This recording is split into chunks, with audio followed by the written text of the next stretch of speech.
नमस्कार, मैं अमिता आशीष कथा किरीट में आप सबका बहुत बहुत स्वागत है। सुनिए आज की कहानी जिसका नाम है आत्माराम और जिसे लिखा है कथा सम्राट मुंशी प्रेमचंद्र जी ने। वेदों ग्राम में महादेव सोनार एक सुविख्यात आदमी था। वह अपने साइबान में प्रातः से संध्या तक अंगीठी के सामने बैठा हुआ खट खट किया करता था। यह लगातार ध्वनि सुनने के लोग इतने अभ्यस्त हो गए थे कि जब किसी कारण से वह बंद हो जाती तो जान पड़ता था कोई चीज़ गायब हो गई। वह नित्य प्रति एक बार प्रातःकाल अपने तोते का पिंजरा लिए कोई भजन गाता हुआ तालाब की ओर जाता था। उस धुंधले प्रकाश में उसका जर्जर शरीर, पोपला मुंह और झुकी हुई कमर देखकर किसी अपरिचित मनुष्य को उसके पिशाच होने का भ्रम हो सकता था। ज्यों ही लोगों के कानों में आवाज़ आती, सत्य गुरुदत्त शिवदत्त दाता, लोग समझ जाते कि भोर हो गई। महादेव का पारिवारिक जीवन सुखमय न था। उसके 3 पुत्र थे, 3 बहुएं थीं, दर्जनों नाती पोते थे, लेकिन उसके बोझ को हल्का करने वाला कोई न था। लड़की कहते, जब तक दादा जीते हैं हम जीवन का आनंद भोग लें, फिर तो यह ढोल गले पड़ेगी ही। बेचारे महादेव को कभी कभी निराहार ही रहना पड़ता।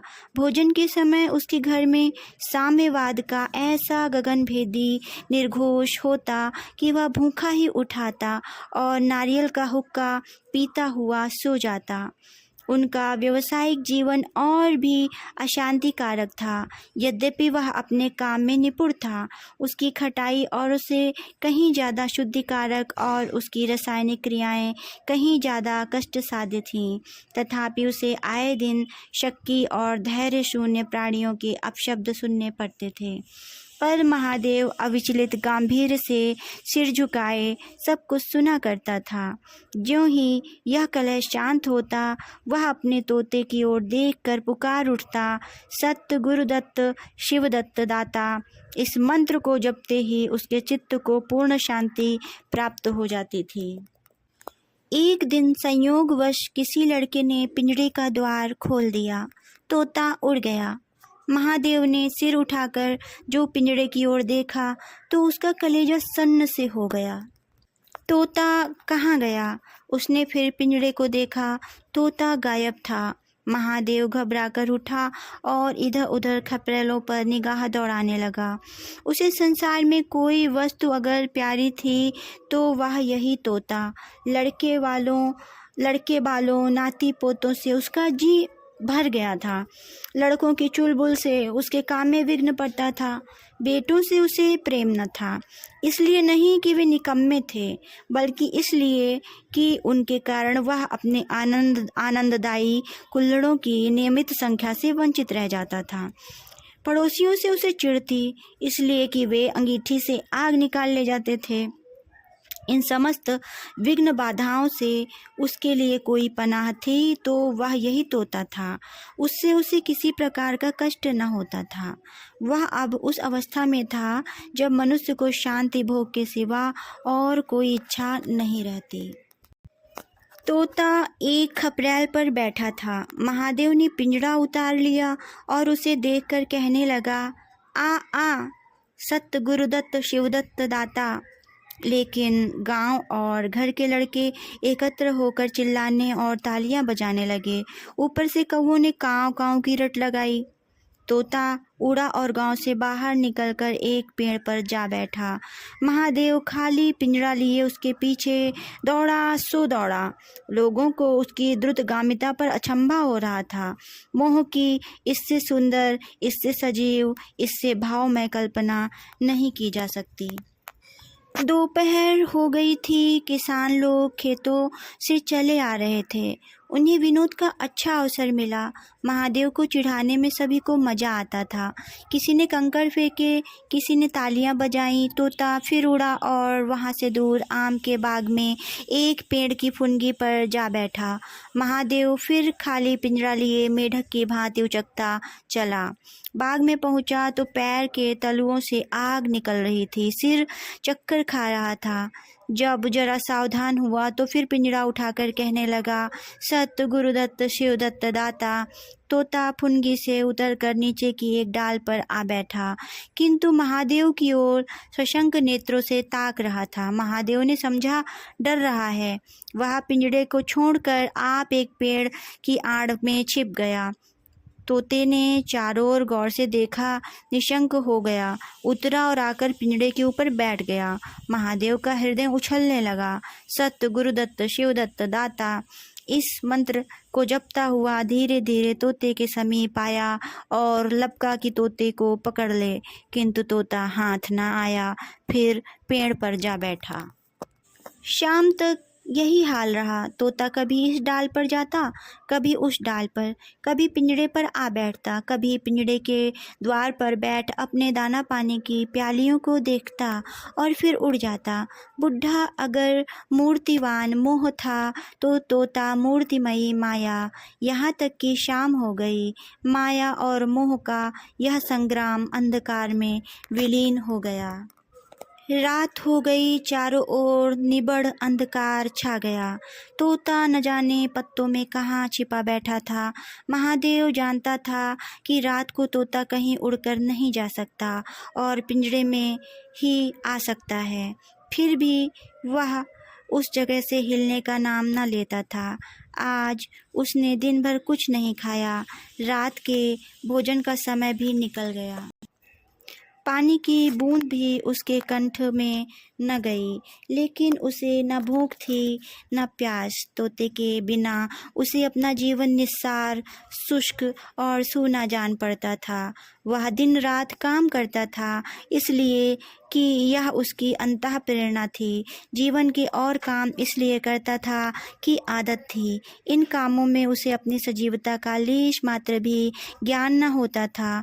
तोता ही वह वस्तु था जो उसे चेतना की याद दिलाता था।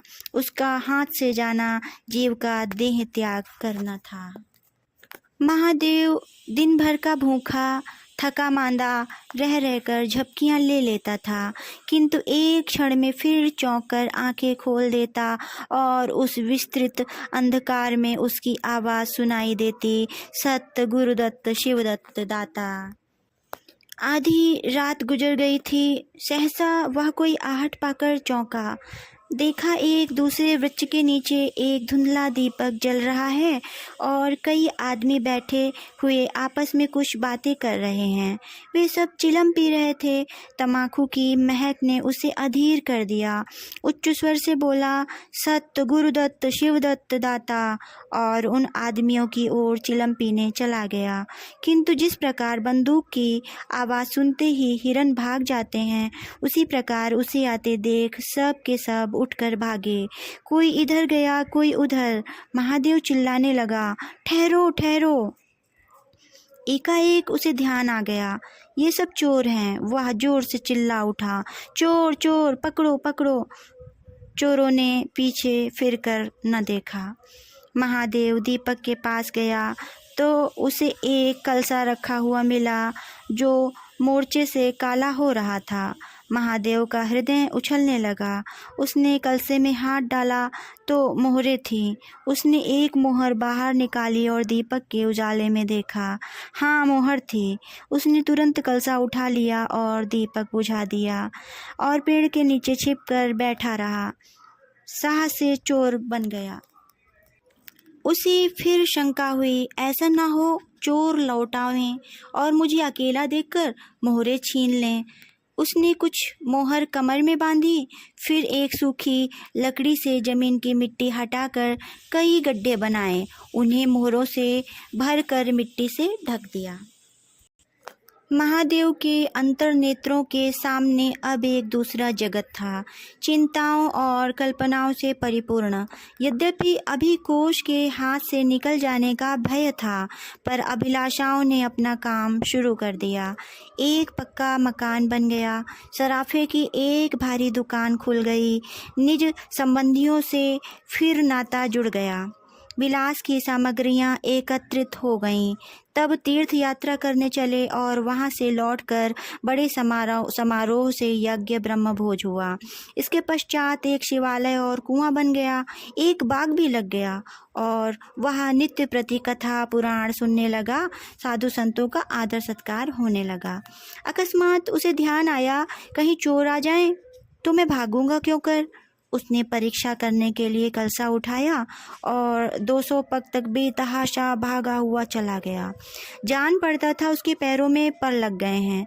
चिंता शांत हो गई। इन्हीं कल्पनाओं में रात व्यतीत हो गई। उषा का आगमन हुआ, हवा जगी, चिड़ियां गाने लगीं। सहसा महादेव के कानों में आवाज आई, सत्य गुरुदत्त शिवदत्त दाता, राम के चरण में चित्त लागा। यह बोल सदैव महादेव की जिह्वा पर रहता था। दिन में सहस्त्रों ही बार ये शब्द उसके मुख से निकलते थे, पर उनका धार्मिक भाव कभी भी उसके अंतःकरण को स्पर्श न करता था। जैसे किसी बाजे से राग निकलता है, उसी प्रकार उसके मुंह से यह बोल निकलता था, निरर्थक और प्रभाव शून्य। तब उसका हृदय रूपी वृक्ष पत्र पल्लव विहीन था। यह निर्मल वायु से गुंजरित न कर सकती थी, पर अब वह उस वृक्ष में कोपलें और शाखाएं निकल आई हुई देख रहा था। इस वायु प्रवाह से झूम उठा और गुंजित हो गया। अरुणोदय का समय था। प्रकृति एक अनुरागमय प्रकाश में डूबी हुई थी। उसी समय तोता पैरों को जोड़े हुए ऊंची डाल से उतरा, जैसे आकाश से कोई तारा टूटे और आकर पिंजरे में बैठ गया। महादेव प्रफुल्लित होकर दौड़ा और पिंजरे को उठाकर बोला, आओ आत्माराम, तुमने कष्ट तो बहुत दिया, पर मेरा जीवन भी सफल कर दिया। अब तुम्हें चांदी के पिंजरे में रखूंगा और सोने से तुम्हारी चोंच को मढ़ दूंगा। उसके रोम रोम से परमात्मा के गुणानुवाद की ध्वनि निकलने लगी। प्रभु, तुम कितने दयावान हो, यह तुम्हारा असीम वात्सल्य है। नहीं तो मुझ जैसा पापी पतित प्राणी कब इस कृपा के योग्य था। इन पवित्र भावों से उसकी आत्मा विह्वल हो गई। वह अनुरक्त होकर कह उठा, सत्य गुरुदत्त शिवदत्त दाता, राम के चरण में चित्त लागा। उसने एक हाथ में पिंजरा लटकाया, बगल में कलसा दबाया और घर चला। महादेव घर पहुंचा तो अभी कुछ अंधेरा था। रास्ते में एक कुत्ते के सिवा और किसी से भेंट न हुई और कुत्ते को मोहरों से विशेष प्रेम नहीं होता। उसने कलसे को एक नान में छिपा दिया और उसे कोयले से अच्छी तरह ढककर अपनी कोठरी में रखाया। जब दिन निकल आया तो वह सीधे पुरोहित के घर पहुंचा। पुरोहित पूजा पर बैठे सोच रहे थे, कल ही मुकदमे की पेशी है और अभी तक हाथ में कौड़ी भी नहीं। यजमानों में कोई सांस भी नहीं लेता। इतने में महादेव ने पालागन की। पंडित जी ने मुंह फेर लिया। यह अमंगल मूर्ति कहाँ से आ पहुंची, मालूम नहीं दाना भी मयसर होगा कि नहीं। रुष्ट होकर पूछा, क्या है जी, क्या कहते हो? जानते नहीं, हम इस समय पूजा पर रहते हैं। महादेव ने कहा, महाराज, आज मेरे यहाँ सत्यनारायण की कथा है। पुरोहित जी विस्मित हो गए, कानों पर विश्वास न हुआ। महादेव के घर कथा का होना उतनी ही असाधारण घटना थी जितनी अपने घर में किसी भिखारी के लिए भीख निकालना। पूछा, आज क्या है? महादेव बोला, कुछ नहीं, ऐसे ही इच्छा हुई कि आज भगवान की कथा सुन लूं। प्रभात ही से तैयारी होने लगी। वेदों के निकटवर्ती गांव में सुपारी फिरी। कथा के उपरांत भोज का भी न्योता था। जो सुनता आश्चर्य करता, आज रेत में धूप कैसे जमी। संध्या समय जब सब लोग जमा हो गए और पंडित जी अपने सिंहासन पर विराजमान हुए तो महादेव खड़ा होकर उच्च स्वर में बोला, भाइयों, मेरी सारी उम्र छल कपट में कट गई। मैंने न जाने कितने आदमियों को दगा दिया, कितने खरे को खोटा किया, पर अब भगवान ने मुझ पर दया की है। वह मेरे मुख की कालिख को मिटाना चाहते हैं। मैं आप सब भाइयों से ललकार कर कहता हूँ कि जिसका मेरे जिम्मे जो कुछ निकलता हो, जिसकी जमा मैंने मार ली हो, जिसके चोखे माल को खोटा कर दिया हो, वह आकर अपनी एक एक कौड़ी चुका ले।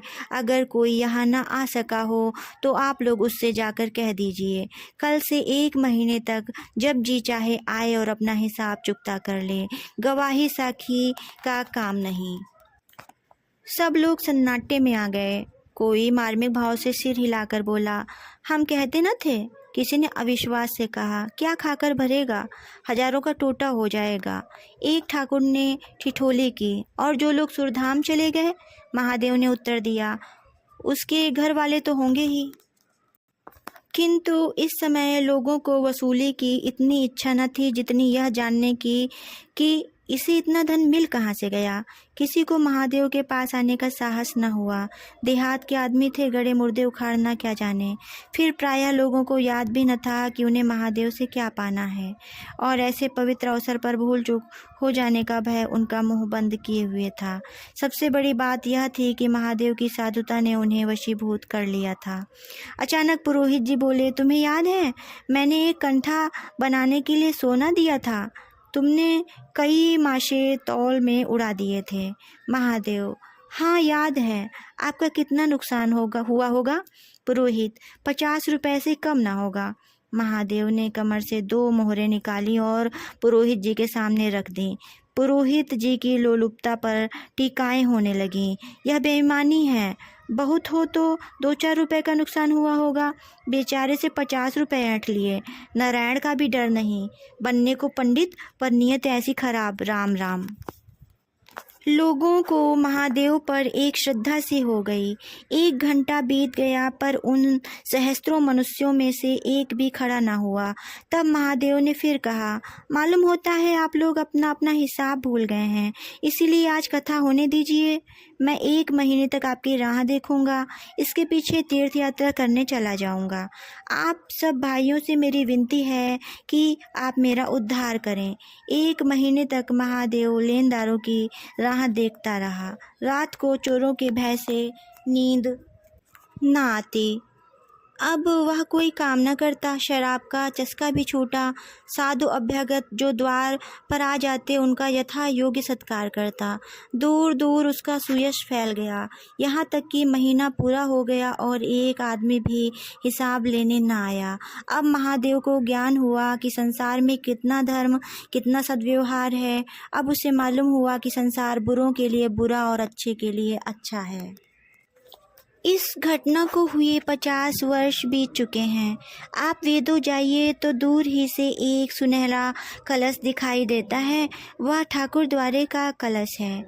उससे मिला हुआ एक पक्का तालाब है जिसमें खूब कमल खिले रहते हैं। उसकी मछलियाँ कोई नहीं पकड़ता। तालाब के किनारे एक विशाल समाधि है। यही आत्माराम का स्मृति चिन्ह है। उसके संबंध में विभिन्न किंवदंतियाँ प्रचलित हैं। कोई कहता है वह रत्न जड़ित पिंजड़ा स्वर्ग को चला गया। कोई कहता है वह सत्य गुरुदत्त कहता हुआ अंतर ध्यान हो गया। पर यथार्थ यह है कि उस पक्षी रूपी चंद्र को किसी बिल्ली रूपी राहु ने ग्रस लिया। लोग कहते हैं आधी रात को भी तालाब के किनारे आवाज आती है, सत्य गुरुदत्त शिवदत्त दाता राम के चरण में चित्त लागा। महादेव के विषय में भी कितनी ही जनश्रुतियाँ हैं। उनमें सबसे मान्य यह है कि आत्माराम के समाधिस्थ होने के बाद वह कई सन्यासियों के साथ हिमालय चला गया और वहां से लौट कर न आया। उसका नाम आत्माराम प्रसिद्ध हो गया। धन्यवाद। नमस्कार, मैं अमिता आशीष और आप सुन रहे थे कथा किरीट के अंतर्गत आज की कहानी आत्माराम, जिसे लिखा था कथा सम्राट मुंशी प्रेमचंद्र जी ने।